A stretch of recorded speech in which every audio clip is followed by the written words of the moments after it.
All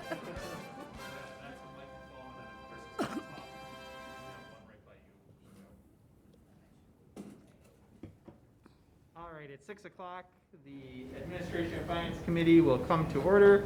All 5 members are present. Can I have a motion for approval of the minutes as listed in our agenda? So move. Second. We have a motion and a second. Any discussion on the minutes?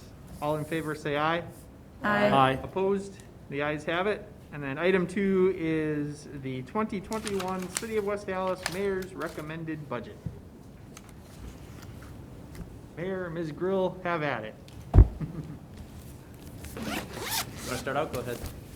I don't have a presentation tonight, and there was one last week, so we're coming together again to see if people had questions or changes. I did send to everybody the summary of the staff changes and budget notes that we have on each of the pages, but it's just easier to see in a document, so hopefully you have the opportunity to review any of those, all of those things in the document. I don't really have anything to add right now. I don't know if the mayor does. Mr. Chair. Yes, Thank you. Yeah, I don't have a lot other than, I kind of tried to hit on a couple of the high points when we met last. And I wanted to just elaborate slightly on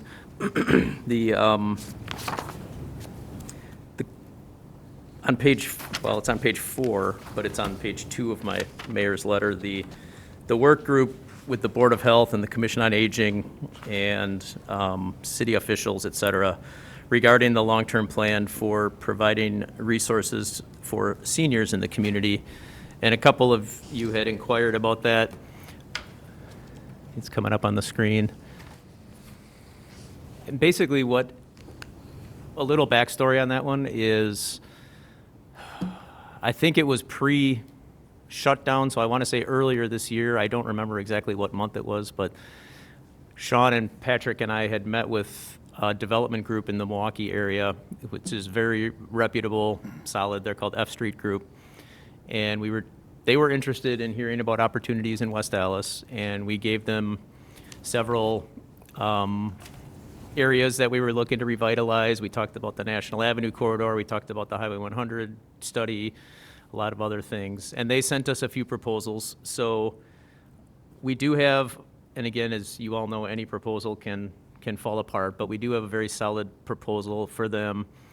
Some of you might recall from the administrative task force minutes last year probably, about 71st and Mitchell, and some of those buildings there were very run down, and I think the owner of one or two of those was looking to sell them if the city was interested.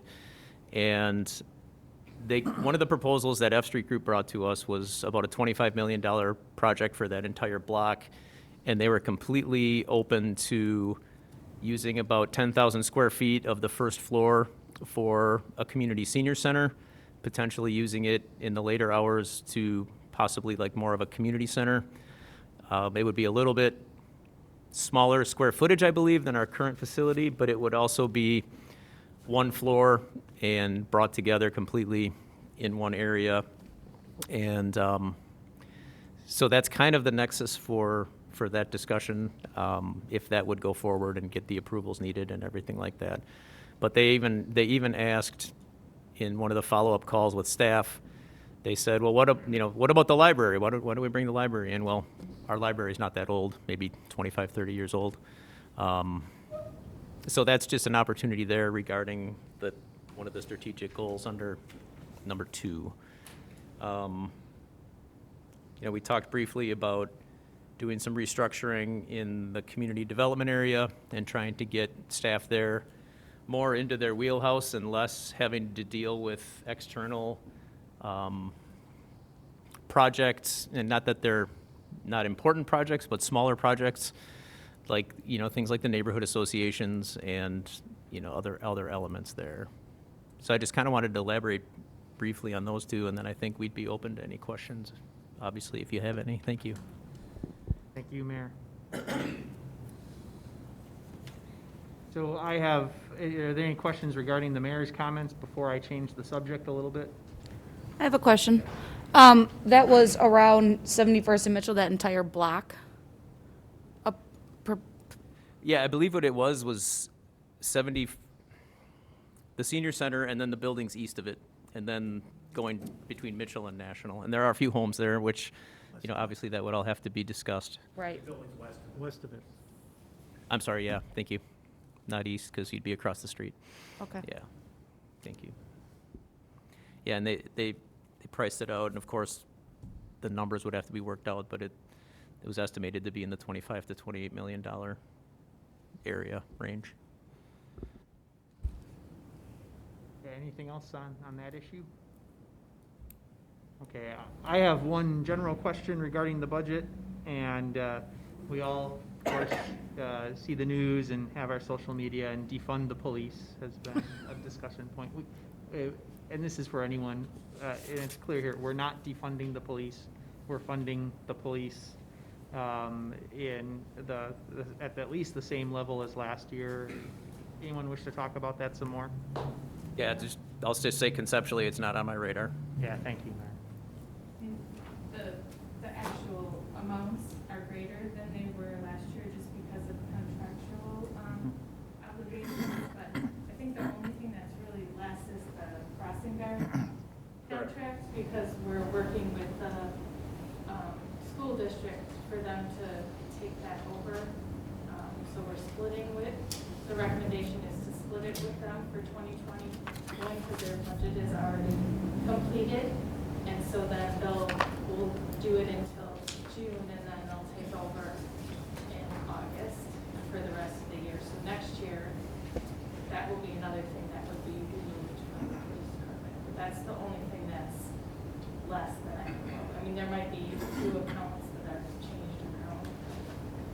Yes, I concur.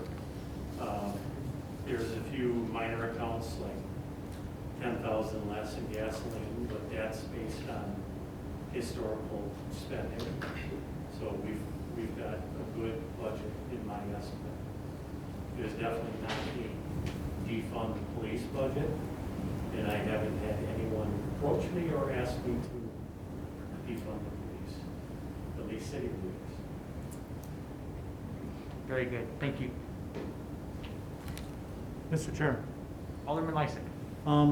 I had asked Rebecca to have our development department and health department here to discuss the major changes and the shifting of housing there, and I want to make sure that everybody's on board in that, and also the neighborhood improvement department that's being set up. So I'd like to discuss those issues. I guess my first question would be to either Mr. Schlosser or Bob from the health department. Are you people on board with the structural changes, the shifting of personnel? I know there's a lot of people retiring in the health department. I saw that on your sheet. It's a lot of people from one department. So I guess my question is, are you going to be able to handle this extra work? Do you have the space to do it? And are you comfortable doing it? That would probably be good for Bob to start maybe. Do you want to come up, or can we hand these to people? Is that, You can sit over here if you want. Or I can just pull up the chair.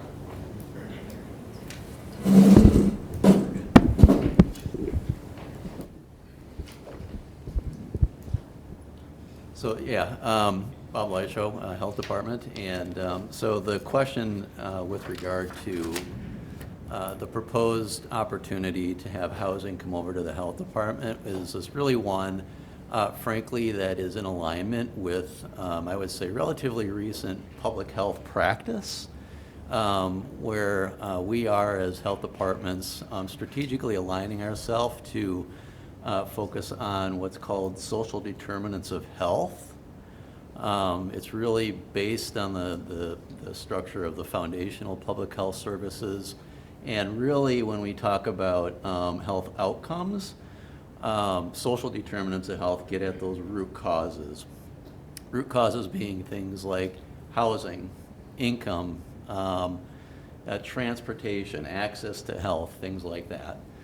And so we're seeing not just here within our region, but as well statewide and nationally, more and more health departments that are getting more involved in housing and development from a place-based perspective. And so one thing that we can, clearly define is that people who are at highest risk of poor health outcomes are those who are living in poor housing conditions and otherwise, have lower income. So really that's the purpose, the mission behind the interest, and I would say the opportunity to have housing more assimilated within the department from that perspective.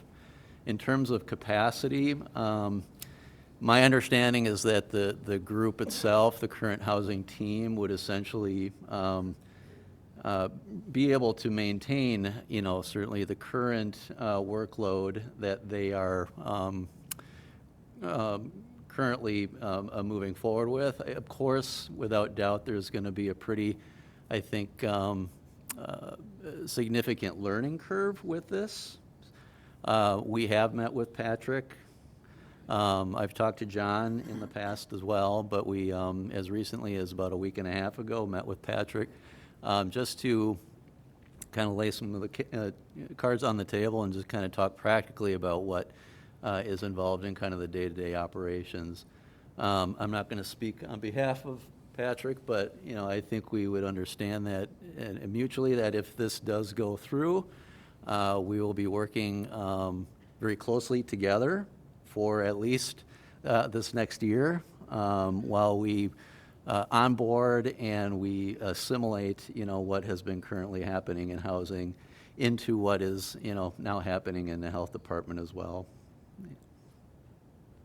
And you have the physical space in your facility to accommodate the extra staff? Yeah, I have high confidence. We can build out some space, cubes, whether that's going to be in the environmental section, which is where logically I'm kind of thinking at least 2 of those staff would be, and then probably the admin person in the front office with the other admin support staff.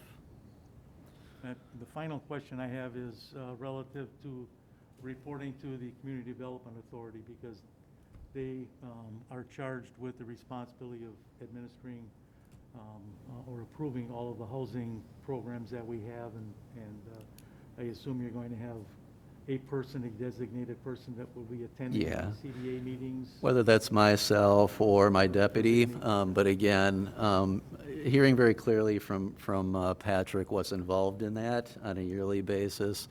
My expectation is if this were to happen and does come over, I certainly don't want to set anything up for failure and would not want to experience a complete severing, cutting of that umbilical cord right away. And so, I walked away, from our meeting, our conversation with a high degree of confidence that, we'll, I don't want to say hold hands, work hand in hand, but I think Patrick is agreeable and knows that, we would have a little bit of an uphill learning curve.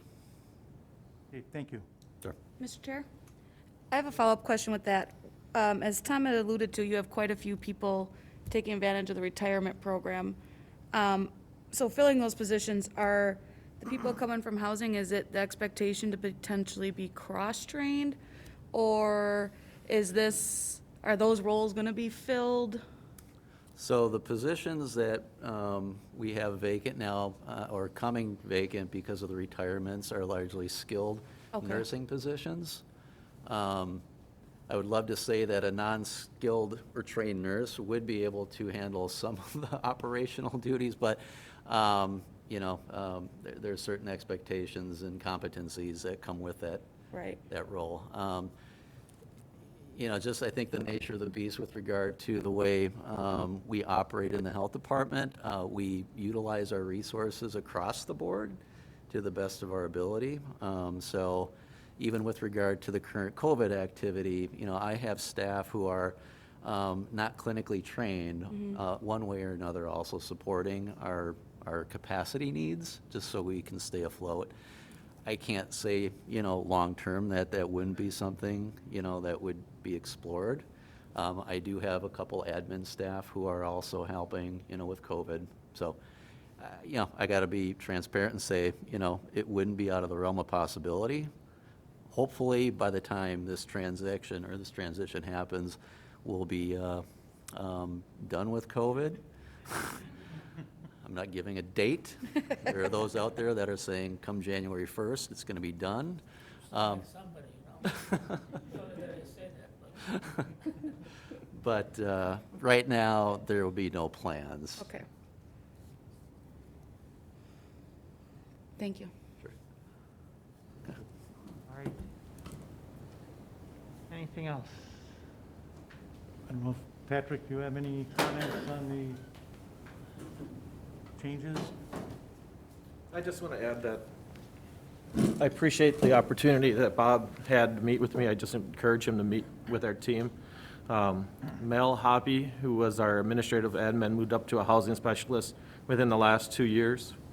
And Amy Moreno just passed her housing certification as a specialist on Friday. So we, in housing, have fairly new staff themselves. And so we've been going through a learning curve since the transition in July when we had our community development supervisor leave. So there is a growth period that we're having not only in our housing division. So there's a lot of questions and we're going through that. And one of the things that I've implemented was that they meet on the phone with HUD monthly so that we keep the program flowing, keep helping our housing participants, etc. With a transition like this, I would just strongly encourage that when it goes over to the health department, that they also, there's going to be a learning curve there as well. All the new language, you think the budget book is big, our Section 8 guidelines are even more intense.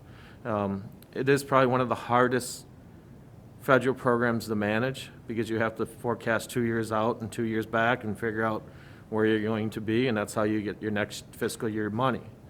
So and we talked about that. Yes, housing is important to our participants, and their health is very important as well. But Section 8 money can only be used for vouchers. It's only a rent assistance program. Right now, we're essentially almost paperless. We may actually make money as a housing authority, so we actually have an operating reserve that's projected to be close to $700,000. So as we've been operating, the program has been effective. So any transition, like you said, you don't want to be set up for failure. I also want to make sure that this transitions smoothly so that we don't have any anxiety issues with staff or now what do we do? We got the baby, now you look at it and go, now what do we do? I remember my son coming home and having that feeling, now we have this baby, what do we do? It's the exact same thing with housing. There is an element that it needs some supervision in the sense that there's someone that always wants to appeal to a higher person. They don't like what they hear because of vouchers and entitlement or privilege. They have certain perceptions. Communication breaks down, so they also want to appeal. So, Bob might get some phone calls from participants or whoever's supervising the program over there. So somebody will have to make some time. Is this the right time? I know the health department is very busy with COVID. That's just something, I think the move can happen. It'd be effective, but maybe timing might be a challenge. So just because of the learning curve and the resources and bandwidth of everyone right now to make that happen, I think you can probably attest to that with your team too, is everybody's doing a lot. We have a lot of COVID money that came into Section 8 and other federal programs. We're trying to get that out the door. It's just that there's a lot going on in all of our federal programs right now. So I gladly answer any questions. Mr. Chair, Alderman Vitale. Patrick, I'm wondering, by moving the housing over at the health department, so I know you're a genius person regarding housing and everything else. You're an expert. So who really is going to oversee that? Who's going to be really, on a daily basis, who the person is going to be answering, you know, I mean, for anything that comes up. I mean, the person, I'm sure is an expert just as well, but sometimes it takes a little elevation, some supervision, somebody. So is Bob is gonna oversee that? I think Maybe one of, he's an expert I at that. can't, don't really know. I can't speak for Bob, but I'm sure he's gonna have a resourceful person that will be a Okay. team leader in that area, and they will have a learning curve too.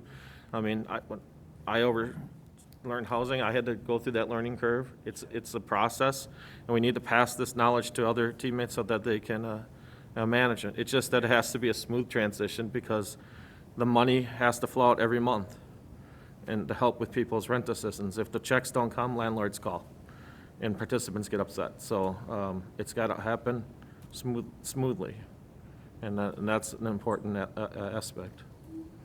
Mr. Chair, I have all the confidence that the Development Department staff and the Health Department staff will work together to effect a smooth transition.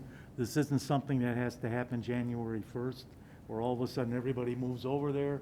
I'm sure there's going to be a learning curve, and it's going to take a matter of months, maybe the entire year next year before the whole thing gets accomplished. But I think with the retirement of our development director, it puts a lot more work on the development staff, and this will free up some of their time to spend on development and not have to deal with the housing issues. I want to make it very clear that it's by no stretch of the imagination, because they weren't doing a good job, that we're taking it away from them. It's not the case. It's the case that we have a lot of development going on in the city, and we need to pay attention to it. And with one less person in a department, or actually two less people, correct? 2.5. I mean, you've lost one administrative part of Well, one. end of next year, so. Oh, end of it next- won't be okay. till Okay, December, so one less person next, yeah, one less so person next year. It still was, he was the key person. And so it's gonna put a lot more stress on the other people in the department. So I think it makes sense to do it at this point in time. All right. Sure. Oh, Alderman Quick Stefanski. question. So you're saying that the housing department, which you guys are the experts of, is going to move over to the health department and be overseen by health? That is what's being proposed under the mayor's budget.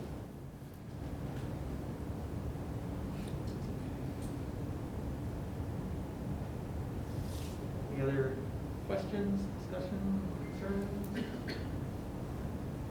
This issue or any other issues? Mr. Chair, Alderman Lysick. I then want to talk some on the Neighborhood Improvement and Community Engagement Department. That is Nice. a nice department. That is the new department that is supposed to be set up in this budget. And I have some very serious concerns about doing this. I think looking at this, what we're doing is creating an unnecessary bureaucracy, again, another department that is already handled by other departments. The first person is under this proposal is a community engagement and block grant administrator, which is a full-time position. That doesn't warrant a full-time position. It never has in this city, and I doubt that it ever will. We don't administer enough community development funds for this to be a full-time position. And I understand it'd be doing a couple of other things here, but historically, this work has been done by someone in the planning department. Both Patrick and Christie, when she was here, were incoming new planners that came in and took on this responsibility as part of their job and learned it. It's not rocket science. It can be learned by people that we're hiring intelligent people. So I think that this position should be moved into the planning department, and it's my understanding there's a person there that already has some block grant experience on the planning department staff.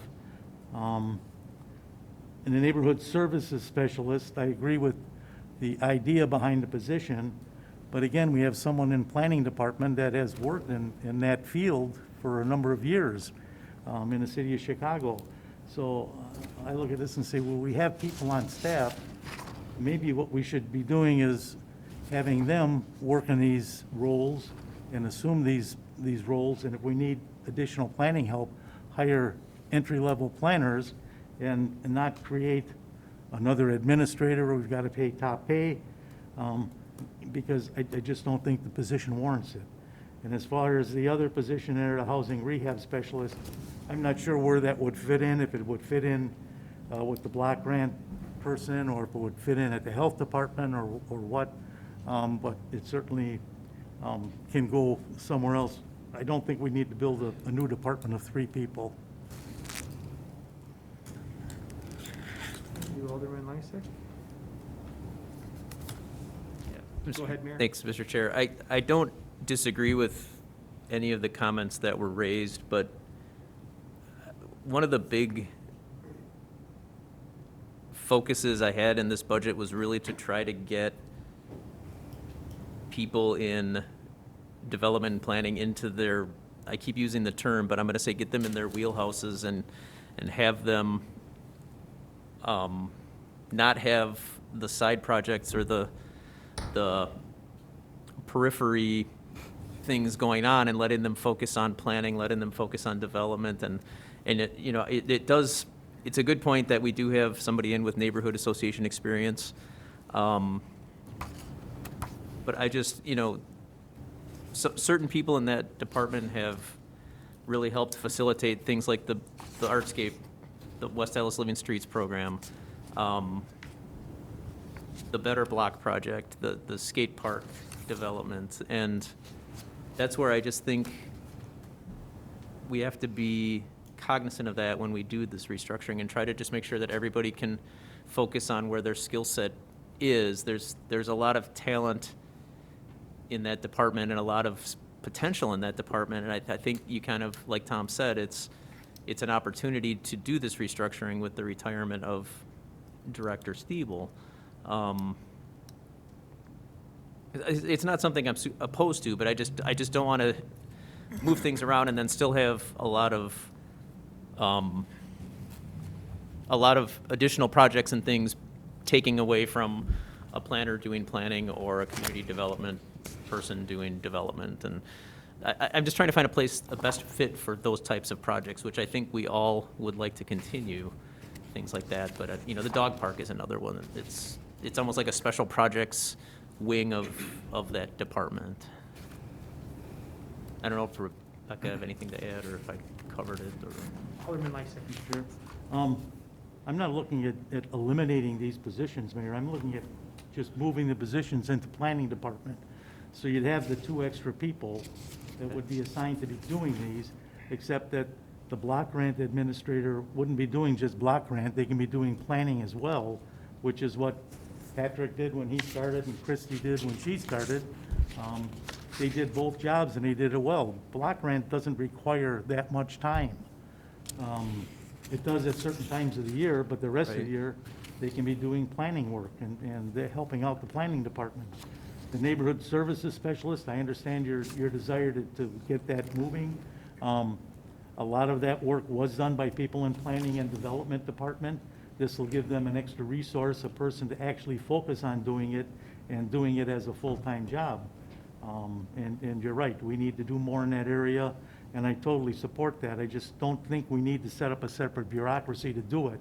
We can do it in the existing planning department and make sure that those are dedicated positions, that the neighborhood service specialist is the neighborhood service specialist, and the block grant person is the block grant person and planner at the same time. And most communities do have their neighborhood people and their block grant people in the planning department. So I think it's the appropriate place for it. And I do know that our development department some of the people spent a lot of time on some of those programs this year, and it's going to be nice that they don't have to do that. They can spend their time on development.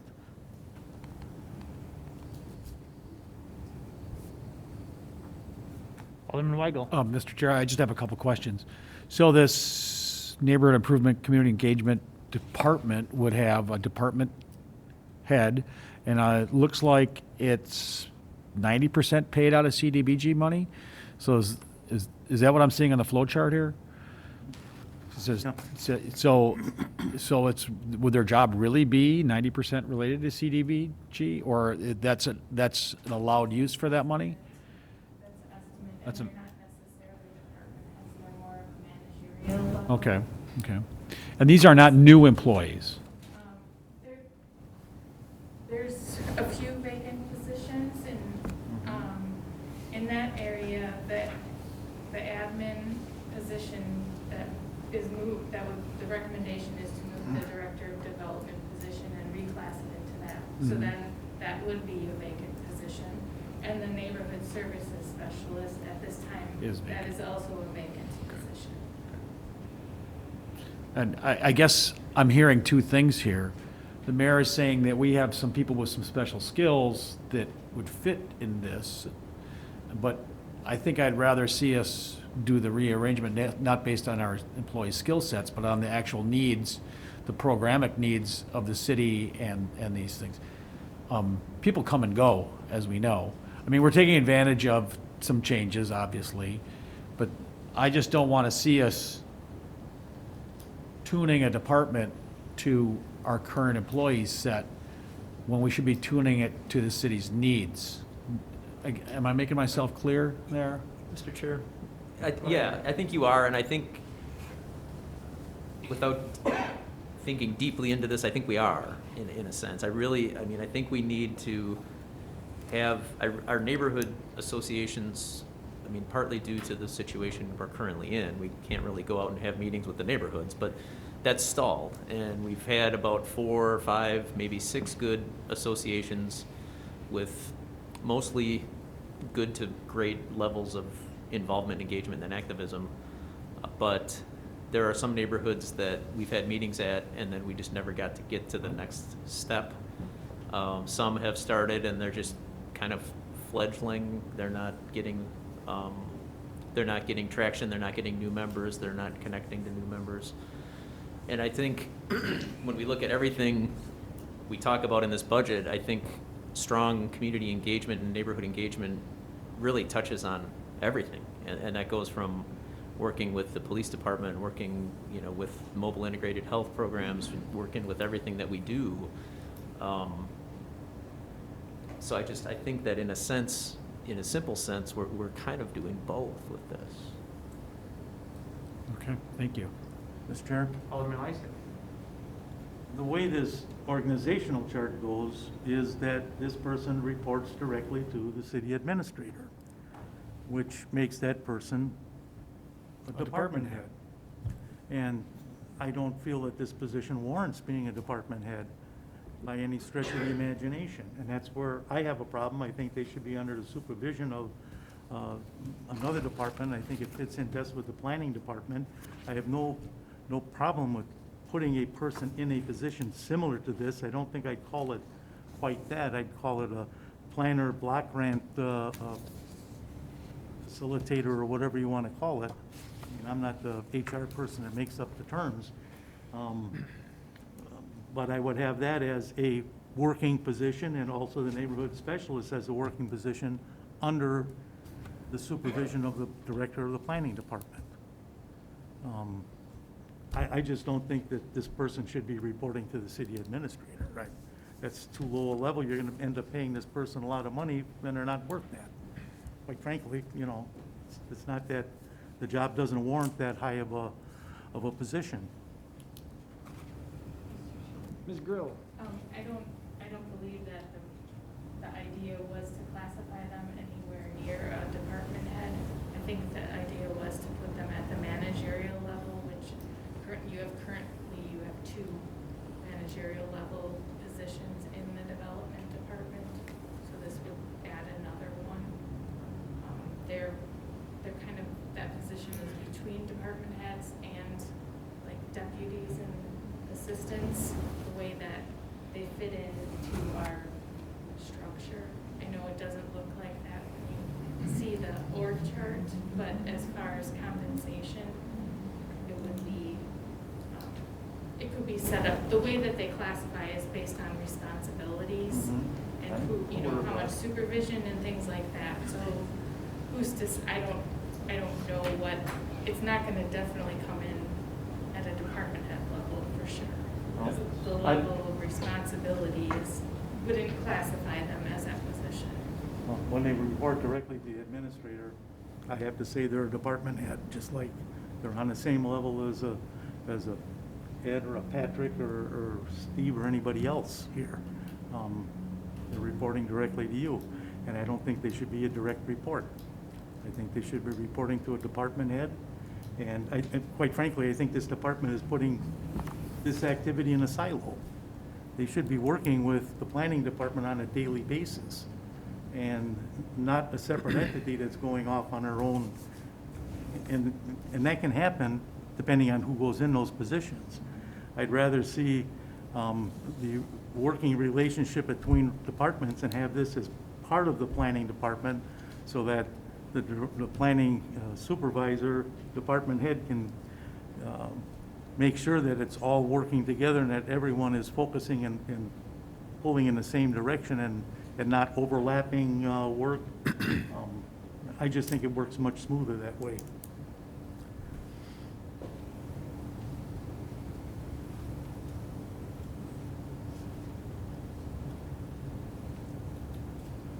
Okay. Any other discussion on this or any other issues? I guess I'll have one more comment, and it's just going to be a comment. You see, we have more deputy chiefs in the fire department. We didn't have enough, apparently. Yes.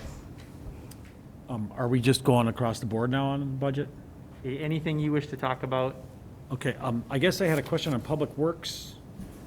On page 240, the restructuring is showing a reduction of 6 positions, a reclass of 6 positions, consolidation of 2 positions into 1, which looks like a net loss of 7.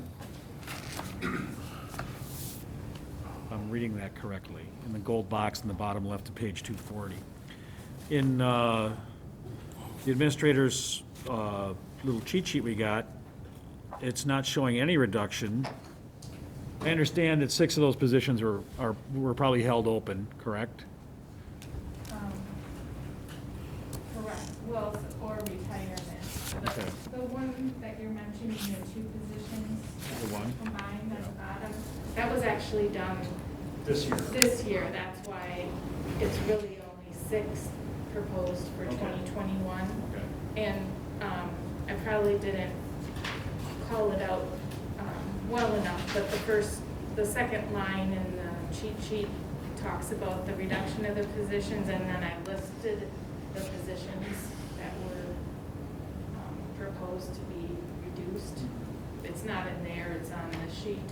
So the building and sign lead, building and sign labor, equipment mechanic, arborist, and 2 truck drivers. Those are the positions that are recommended for reduction based on retirements or participation in the reduction in workforce. None of these reduction positions in any of the departments have a current incumbent, so there's no recommendation to lay anyone off. And are we splitting this with these 2 assistant directors?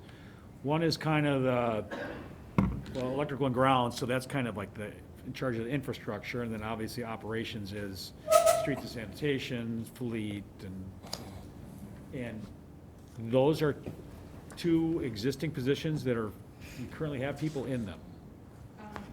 The one position has a person in it that would be reclassified, and the other. Upgraded, would be correct. a new one that's reclassified. Sorry, Dave. So the 2 operations positions that are proposed, the operations one that is going to be overseeing sanitation streets, water division, and our fleet services, that person is going to be upgraded. So there would not be additional position that would be added. So it'd be, this person would be promoted, what we're looking at. In doing so, through attrition, one supervisory management position in the water division is going to be deleted by doing that. The second assistant director, electrical and grounds, supervising approximately 44 employees, that was proposed by and it's being reviewed by the structural deficit committee. That's going to be a kind of a combination of responsibilities to oversee the operations on that side of facilities, building and sign, forestry, and grounds and electrical. And then we're looking for a high degree electrical engineer type degree where that person can assist as proposed by engineering through the structural deficit. We attempted before to try to achieve this recruitment. We weren't lucky. We couldn't get a person, a candidate, but hopefully we can try again. And then that individual would assist the engineering department, Peter Daniel's staff, and in lieu of the consultant that's being used, I believe, Kale. Thank you. And For street lighting and then for general engineering projects? correct. Yep. So we're trying to do a combination of that. So if that were to come into play, speaking with Rebecca, we have two positions that we would help fill that position through attrition, consolidation. So then you're saving on the benefits for one of the One positions of them. and some of the salary. I think one of the other things that is a consideration, the last time we went through trying to get a position, the electrical engineer, we didn't have a component of supervision in there, and going back to the classifications, when people, when you have a supervision component, there's an additional compensation. So I think our feeling is that we'll maybe get a more, at least some people to apply, a better pool of candidates, that position would be more appealing to, because we can't compete with the private sector just at the level of electrical engineer. So really, the only person we're still trying to hire is this electrical engineer position? Correct. All Yep. these other positions will be filled with current staff? Yep. Thank you. Yep. Thank you.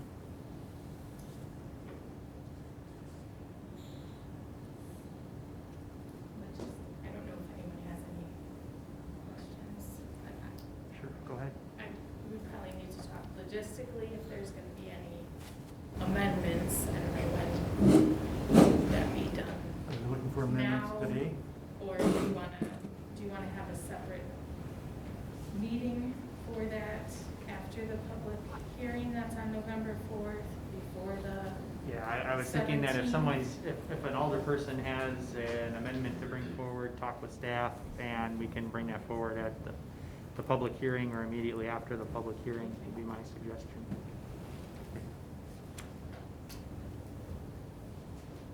Mr. Chair? Yes. In the past, the mayor's had a open book day where the public's invited. I mean, obviously, the public hearing is at a regular council meeting. But we've had like a special meeting. I know it generally have not been very well attended. No, it's been, Mr. Chair. Yes, it's please. been Not worth the time. not attended, Yes, actually. yeah. Like, I think, we've had one person in 8 years show up or something like that. so we're not gonna have that meeting. No, Well, we'll I'm do not it. advocating for it, I was just Our asking. Public hearing at the council meetings, I believe. yeah, since yeah. I've been here. The last couple of years. We No. haven't had a separate, we've had one for employees, but not for the No. public. Years ago, we would do something in room 128. And, Yes. And nobody showed up for, I don't know how long. It was, Yeah, I agree, Mayor. Past mayors have tried to have community meetings and attendance was nil. I mean, if you had one or two people that would Yeah. show up, that would be it. I think And one I year- remember Mayor Bell would even went out and had it in a couple of parts of town and to make it more convenient for people, and it still got very little attendance, so it's, quite frankly, I hate to say a waste of time, but it's a shame that, people aren't more interested in hearing what the budget's about and digging into it. I think we've That's had the way it is. one resident and one student who One had to write a student, paper on a municipal budget. But, you know, and they still have the opportunity at the public hearing, because we have Yes. a public hearing on the budget. This was just I know another outreach that the city was trying to make for a while, but it wasn't successful. How has the attendance been at public hearings in the past? Very, very All limited, the same. Yeah. almost no one. And to be, Mr. Chair, I think, to be fair, there hasn't been a lot of controversy in our budgets, which is a good problem to Thankfully. have. I mean, we haven't luckily had to make a lot of very controversial choices or cuts, so I think that that's part of the reason for that. Yes. We run a responsible government. Yes. Thankfully.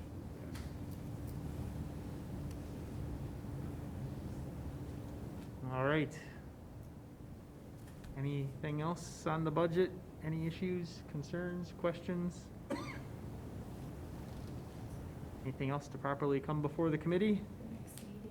Yeah, when is our next meeting? Well, we're gonna be at 6 o'clock. 6 o'clock. Yeah, thank you, Rebecca. Yeah, we're gonna have a special administration and finance meeting on November 4th.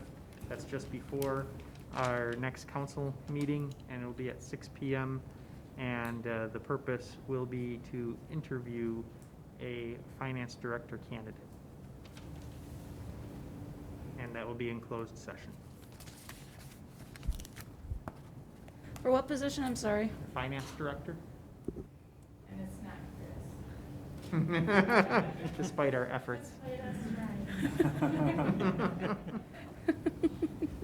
All right, yeah, again, anything else to come before the committee? Can I have a motion to adjourn? So moved. Second. All in favor, say aye. Aye.